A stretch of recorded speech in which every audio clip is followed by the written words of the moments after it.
କାନ୍ଥରେ ଥିବା ଜୀବଟାକୁ ଦେଖିପାରୁଛନ୍ତି?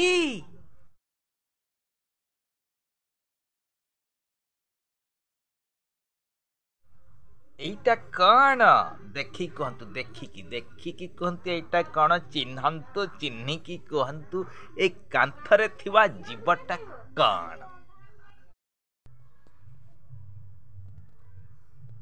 ହଁ, ୟା ଭଲ ଭାବରେ ଆପଣ ଚିହ୍ନିଲେ ନା।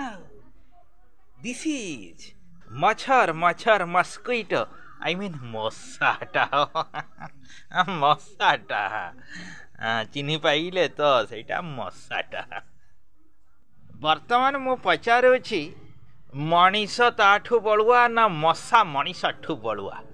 ଭଲ କି ମାଇଣ୍ଡ ମେକଅପ୍ କରିକି ବିଚାର କରିକି କୁହନ୍ତୁ, ମଣିଷ ବଳୁଆ ନା ମଶା ବଳୁଆ? ମଶାଟା ଏତିକି ଟିକେ ବକଟେ ଜୀବଟା, ମଣିଷଟା ହେ 6.5 ଫୁଟ 6.5 ହଉଛି ମଣିଷଟା।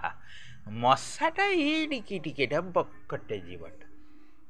କିଏ ବଳୁଆ? ମଶା ବଳୁଆ ନା ମଣିଷ ବଳୁଆ? ହିସାବ କରିକି କୁହନ୍ତୁ। କଣ ହେଲା? ହଁ କହୁଛନ୍ତି ତ ମଣିଷ ମଶାଠୁ ବଳୁଆ? ହଉ ଠିକ୍ ଅଛି। ମୁଁ କିନ୍ତୁ ତମ କଥାଟାକୁ ଠିକ୍ ଭାବରେ ମୋ ମଥାରେ ଭର୍ତ୍ତି କରିପାରୁନି। ମାନେ ମୁଁ ଏକମତ ହେଇପାରୁନି ଯେ ମଣିଷ ମଶାଠୁ ବଳୁଆ। କାହିଁକି ନା ଗୋଟେ ହିନ୍ଦୀ ଫିଲ୍ମର ଡାଇଲଗ୍ଟା ଆପଣମାନେ ଯଦି ଶୁଣିଥିବେ କହିବେ। ଡାଇଲଗ୍ଟା କ'ଣ ଥିଲା? ଏକ ମଚ୍ଛର ଆଦମୀ को हिंजड़ा बना दिया। ଥିଲା ନା? ସେ ଡାଇଲଗ୍ଟା କ'ଣ ଏମିତି ହଗରି ମୁତ୍ରି ଡାଇଲଗ୍ ଲେଖିଥିଲେ? ତେଣୁ ମଣିଷକୁ ବଳୁଆ କହିବା କି ମଶାକୁ ବଳୁଆ କହିବା ମୋତେ ଟିକେ ଚିନ୍ତା ଲାଗୁଛି। ଚିନ୍ତା କରିବାର ନାହିଁ। ଓହୋ, ଆପଣ କହୁଛନ୍ତି ମଣିଷ ମଶାଟାକୁ ଗୋଟେ ଠସ୍କି ମାରିଦେଲେ ମରିଯିବ, ମାନେ ସ୍ୱର୍ଗବାସୀ ହେଇଯିବ। କିନ୍ତୁ ମଶା ମଣିଷ ଦେହରେ କୁଟି ହେଲେ ବି ମଣିଷର କିଛି ହଉନି। ଠିକ୍ କଥା। ମୁଁ ସେ କଥାରେ ରାଜି। କିନ୍ତୁ ଗୋଟେ କଥା, ସେ ମଶା ତାର ସେଇ ଛୋଟିଆ ଥୁଣ୍ଟଠାରେ ଯଦି ଠେପ୍କି ଫୁଡ଼ିଦବ, ତେବେ ମ୍ୟାଲେରିଆ ହେଇକି ହସ୍ପିଟାଲ ପିଣ୍ଡା ଧରି ଯାଉଛ। ଠିକ୍ ନା?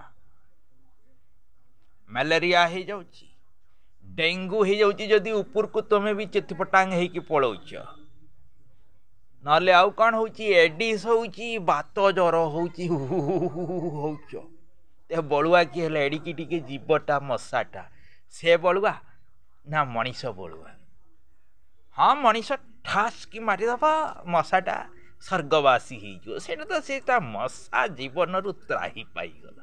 କିନ୍ତୁ ମଣିଷକୁ ଯଦି ମଶା ଫୁଡ଼ିଲା, ମାଇ ମଶାଟା ଯଦି ଫୁଡ଼ିଦେଲା, ତେବେ ମଣିଷ ମ୍ୟାଲେରିଆରେ ଛଟପଟ ହେଲା। ମାଇ ମଶାଟା, ମାଇ ଏନୋଫିଲିସ୍ ମଶାଟା ଯଦି ଫୁଡ଼ିଦେଲା, ତେବେ ମଣିଷ ମ୍ୟାଲେରିଆ ଜ୍ୱରରେ ଛଟପଟ ହେବ। 8-10ଟା ଇଞ୍ଜେକ୍ସନ୍ ପୁଣି ଫୁଡ଼ା ଖାଇବ। ମଶା ତ ଫୁଡ଼ିଲା, ପୁଣି ଇଞ୍ଜେକ୍ସନ୍ ଫୁଡ଼ା ଖାଇବ କେଠି? ହସ୍ପିଟାଲରେ ନର୍ସ ଫୁଡ଼ିବ। ଓହ, କି ବିଚିତ୍ର! ମଶା କେତେ ବଳୁଆ ହିସାବ କରିପାରୁଛନ୍ତି? ଡେଙ୍ଗୁ ଯଦି ହେଲା, ଠିକ୍ ଟ୍ରିଟମେଣ୍ଟ ଯଦି ନ ପାଇଲା, ତେବେ ବିଚାରା ମଣିଷଟା ଉପରକୁ ଟିକଟ କାଟିଲା। ସେଇ ମଶା ଫୁଡ଼ିବାରୁ ଡେଙ୍ଗୁ ହେଲା। ବକଟେ ଜୀବ ମଶା, ମଣିଷଠୁ ସେ କେତେ ବଳୁଆ ହିସାବ କରିପାରୁଛନ୍ତି? ସେଥିପାଇଁ ମୁଁ କହୁଛି, ମଣିଷ ବଳୁଆ ନା ମଶା ବଳୁଆ? ମୁଁ ଟିକେ କନଫ୍ୟୁଜ୍ରେ ରହିଯାଉଛି। ମୋ କନଫ୍ୟୁଜ୍ ଦୂର କରିବା ପାଇଁ ମୁଁ ଭାବୁଛି ଆପଣମାନେ ମୋ କମେଣ୍ଟ ବକ୍ସରେ ନିଶ୍ଚୟ କିଛି ଲେଖିବେ ଆଉ।